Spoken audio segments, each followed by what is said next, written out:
Hello everyone, welcome to my new blog.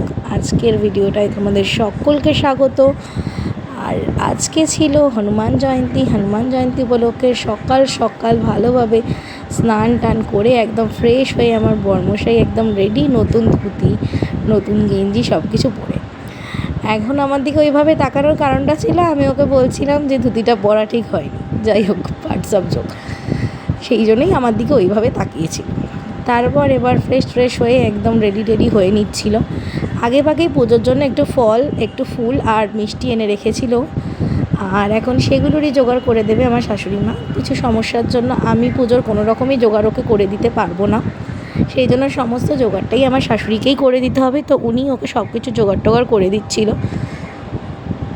ঠাকুরের জন্য আনা ফল মূল মিষ্টি সেগুলো সমস্ত কিছু ব্যবস্থা উনি করে দিচ্ছিল। আর এখন আমাকে এটাই বলছিল, তুই যদি করতে পারতিস তাহলে আমি অন্য কাজ করতাম, কিন্তু তুই তো এখন করতে পারবি না, তাই জন্য আমাকে ওর সাথে থাকতে হচ্ছে। আমি বললাম হ্যাঁ সেটাই, কেননা কি যতই হোক বেটা ছেলে মানুষ, তো একটু সাথে কেউ হেল্প করলে ভালোই হয়। আর এমনিতেও পুজো আচ্ছার দিনে সাথে যদি কেউ একটু থেকে হেল্প করে খুবই সুবিধা হয়। তো সেইটাই করছিল শাশুড়ি মা। তো আজকের দিনটা একটু অন্যরকম ছিল। আজকে যেমন হনুমানজির পুজো, তার সাথে কিন্তু আমাদের পাশেই মানে একদম বাড়ির পাশেই পাড়াতেও কিন্তু পুজো হচ্ছিল, শিবের পুজো এবং বজরংবলীর পুজো। নতুন মন্দির উদ্বোধন হয়েছিল, তো আমাদের পাড়াতেও ছিল বিশাল জমজমাটি ব্যাপার। রাতের বেলা ভোগ দেওয়া, দিনের বেলা পুজো, মানে ভীষণ এলাহি আয়োজন ছিল। তো ভালোই লাগছিল। বাইরেও তখন পুজো হচ্ছিল আর এখানে ও পুজো করছিল, আলাদাই ভালো লাগা ছিল ওই দিনটা। শাশুড়ি মা ওকে পুজোয় হেল্প করছিল, আমি ততক্ষণে খাবার দাবারের জোগাড় করছিলাম। মানে বাড়িতে পুজো হলে যা হয়, কিছু খাওয়া দাওয়ারও তো ব্যবস্থা করতে হবে। ওই যে আর একদিকে আমাদের ঠাকুরমশাই কিন্তু অলরেডি এসে গেছে পুজো করতে। ঠাকুরমশাই মানে হচ্ছে আমার বর, ও কিন্তু বজরংবলীর ভীষণ ভক্ত।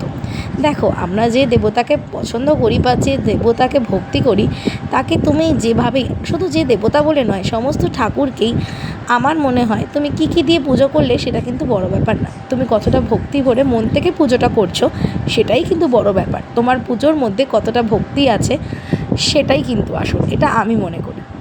তো যাই হোক, এখন পাঁচালি পড়ছেও, আর আমিও কিন্তু পাশেই বসেছিলাম, ক্যামেরা করছিলাম, কি আর করবো, আর তো কিছু করার নেই। তো পাঁচালি পড়ছিল, তারপর আরতিও করে নিল, খুব ভালো লাগছিল। পুজো আচ্ছা ঘরে হলে সেই দিনটা কিন্তু বেশ ভালোই লাগে, একটা অনুষ্ঠান রকম।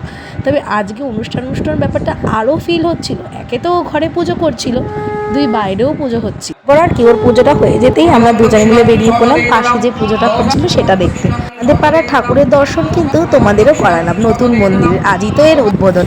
তারপর আর কয়েক পা গেলেই আরও একটি মন্দির পড়ে, সেটাও কিন্তু বজরংবলী শিব এবং গণেশ ঠাকুরের মন্দির, সেটাও তোমাদের দর্শন করালাম এবং আমরাও দর্শন করে নিলাম।